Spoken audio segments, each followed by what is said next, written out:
Вториот предмет на кој што присуствувавме е предметот Монструм. Како што кажав и внатре, овој предмет СЈО го презема во оној момент кога од страна на Врховниот суд беа укинати одлуките на првостепениот и на второстепениот суд и постапката е всушност вратена од почеток, освен се разбира за еден обвинет, обвинетиот лицето Саиди Рами, кој што со правосилна пресуда е ослободен од обвинение. Имајќи предвид дека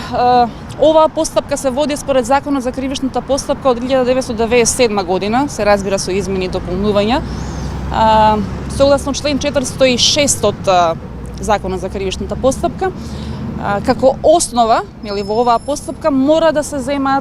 земе поранешниот обвинителен акт.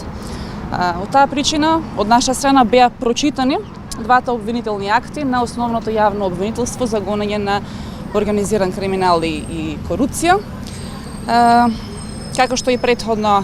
наведов, значи ќе бидат изведувани докази кои што веќе еднаш биле изведени во текот на постапката, а се разбира и нови докази кои што би биле предложени од страна на специјалното јавно обвинителство и евентуално од страна на одбраната.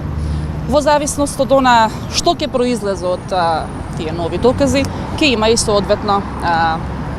соодветни измени од фактичка природа, а евентуално и од персонална, се со цел да биде задоволена правдата за сите кои што се засегнати во и од овој кривично правен предмет.